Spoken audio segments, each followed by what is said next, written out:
Good afternoon, bookwormers. Here we are, 1st of August, my conservatory, Dad's chair, as the family calls it, with the animals, so they're going to make noise.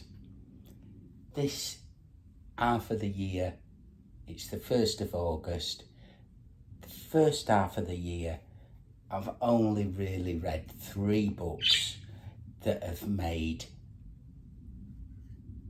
any,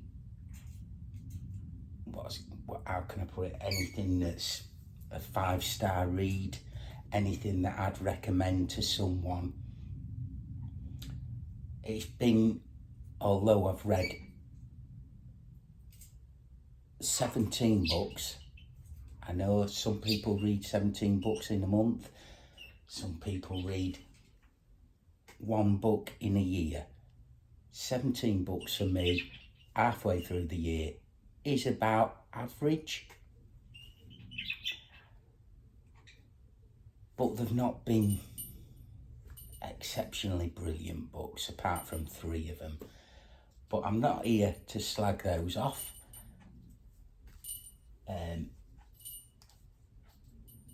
That's the reason I'm still back in the conservatory, because I've not been inspired to go out to find a location about the books that I'm going to talk about. Or I haven't been in the last few videos, and I've not made some. But anyway, let's get straight to the meat and potatoes. I brought forward a reading goal of mine from next year, because I know it'll save the end of the year. So that'll be coming. So the first book I read on the back of Empire, let's have a quick look, Empire of the Damned, was A Picture of Dorian Gray by Oscar Wilde. This is the 3rd book that I've properly enjoyed this year. Number 3, Dorian Gray. I read it years ago as a young bloke, can't remember anything about it. It's got quite a big reputation, this book, as being a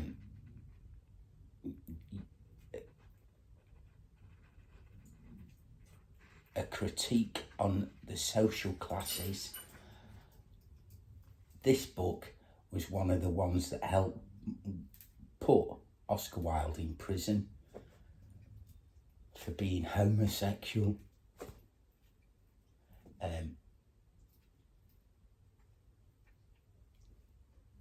There's a lot of subtle innuendos. You can read into this whatever you want to read into it.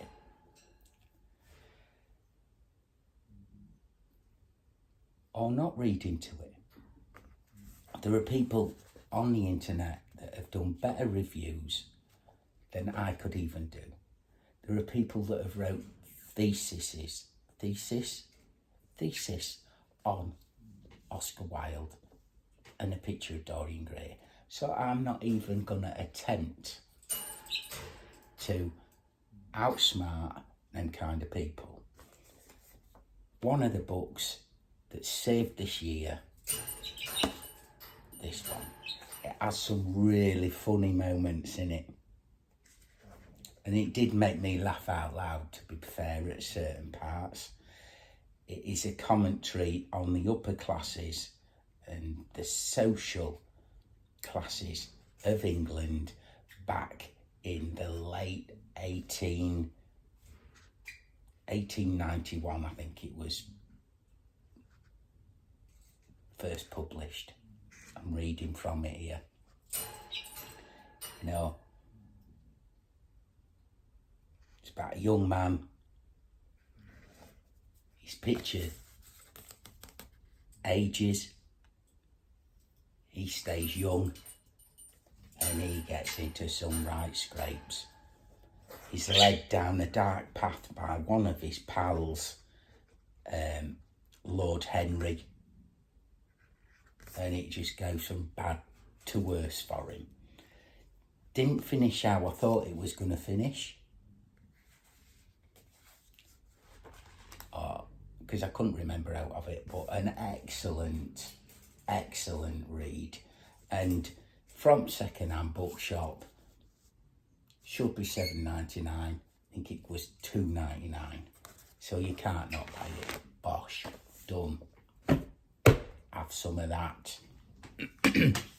Second book from second-hand bookshop was The Island by Aldous Huxley. He's more famous for writing Brave New World and Doors of Perception. I was in second-hand bookshop, saw this, bought it. I've never read Huxley before, and it's an idyllic island that's a little bit too idyllic. You've got this bloke who's sent to the island to get oil rights, basically, for his gaffer. And he's a changed man at the end of it. He's in a moral quandary because this island is an idyllic island, you know, that is on the cusp of being changed. Will it be changed for the good? Will it be changed for the bad? We never fully know that. But on the back of this, I went back to the second-hand bookshop and I bought Brave New World, Doors of Perception, Chrome Yellow. All second-hand, all vintage, all brand new, cheap as chips. So he is going to be one of my authors that I'm going to read through. Very good book. Not on my top 3.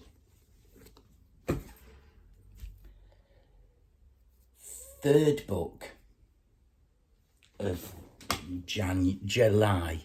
I've had quite a good reading month actually in July. Cheers.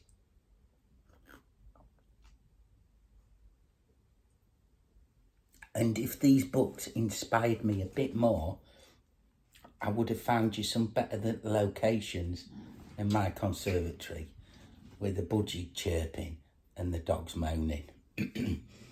Anyway, I'm going on a little bit of an author read.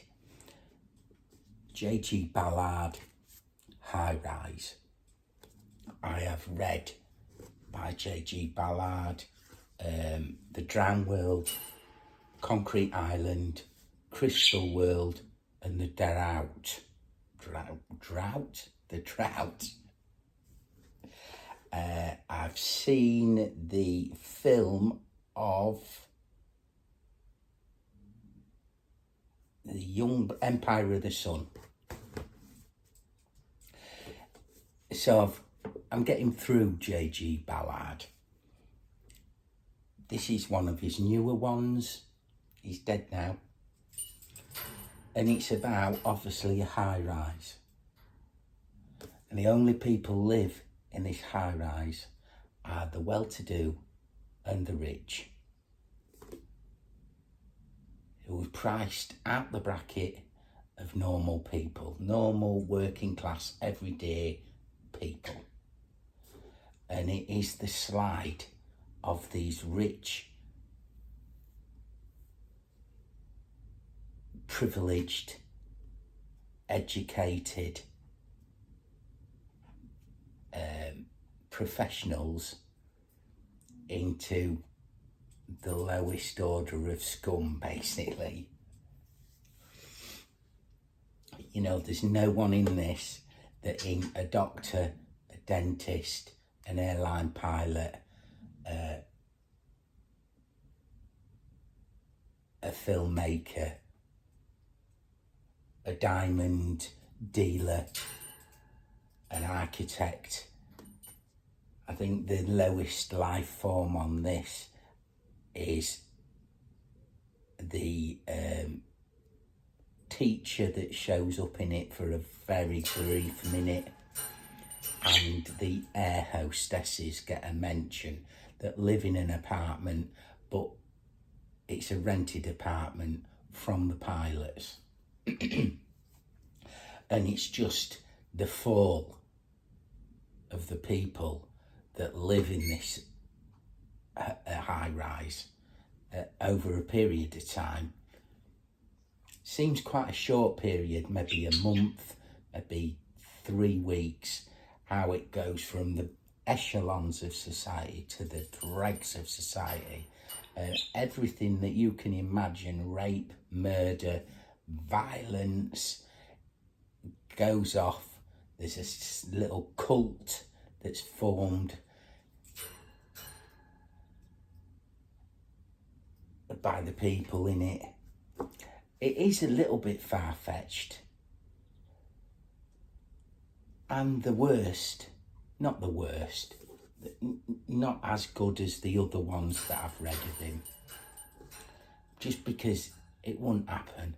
When a body falls off a building and the body just disappears, you've got the police to be involved, you've got undertakers to be involved, you've got a whole host of things that has to be sorted. And it's not even addressed in this. I realised he couldn't address them facts because it had spoiled the continuum of the story, the arc of the story, if you like.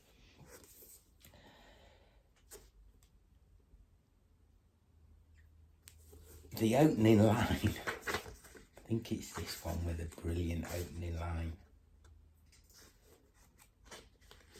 Let me get to it.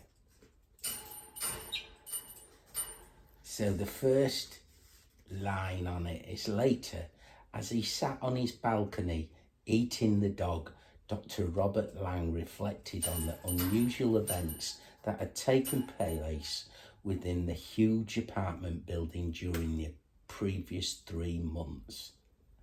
I mean, that, if that don't get you to read it, nothing's gonna, innit? A doctor sat on his balcony eating a dog. You know, what in this day and age, what's not going to get you to read it? Anyway, it's a good book.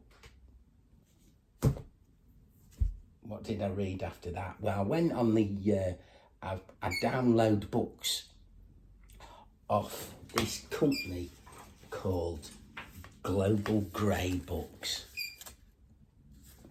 And this is Among the Gnomes by Franz Hartmann.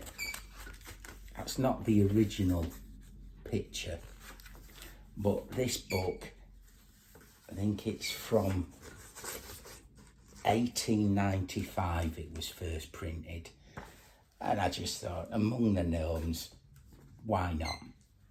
And it's about the this cave in the German Alps, in a mountain that's said to be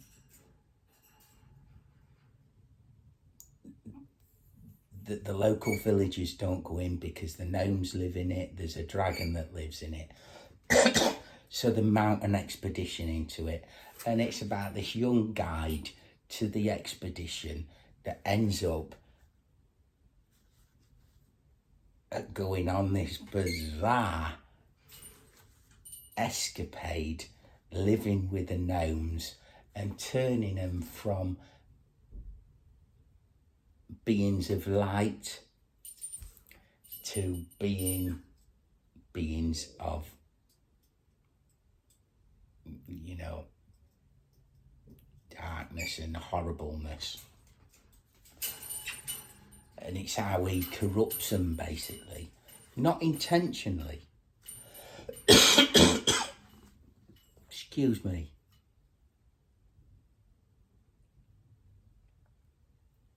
It's only short. It is only, what, 70, 60, 66 pages long. But it's all right. It's a good read, actually. Didn't take me long. I think I read it over a weekend. Made me smile. But you just think to yourself, the biggest... It's a commentary on how you can affect good people and steer them into being horrible people. Good book, short book, off the internet. Bosh. This is going to be, how long is this? 15 minutes. We're not doing bad. Now, because I've had a pitiful year up to now, I've brought forward my reading challenge of Edgar Rice Burroughs from next year to this year. I've read them all before, the books that I've got, but I'm going to reread them. So I went to the ones that I can't remember the best, and I've got At the Earth's Core by Edgar Rice Burroughs. Look at that. It's a tandem edition.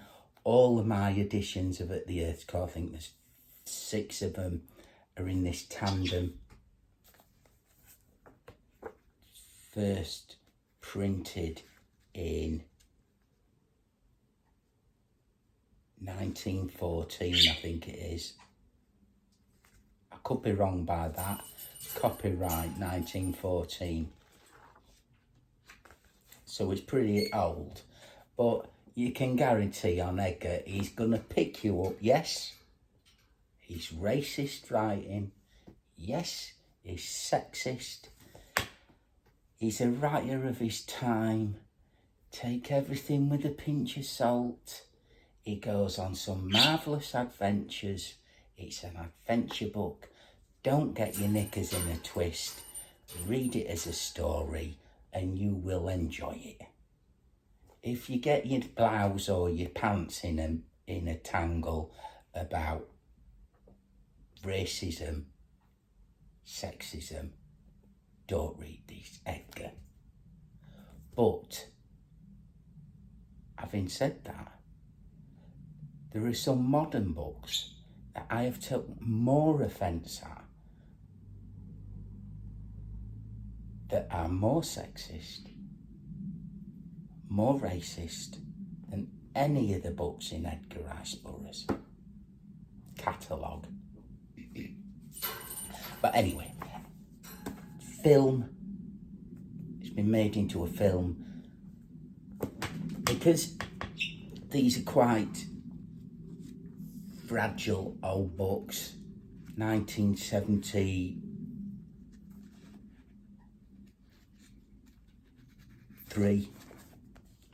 I want to keep them. So, Global Grey again. Downloaded it on paper. How many pages is this? 96 pages, something like that. 86 pages. You can read it in a weekend. Saved the month. This is number 1, 2 on the books of the year. The only other one that I put is Come On by Gwyn. I'm looking at me what books I've read.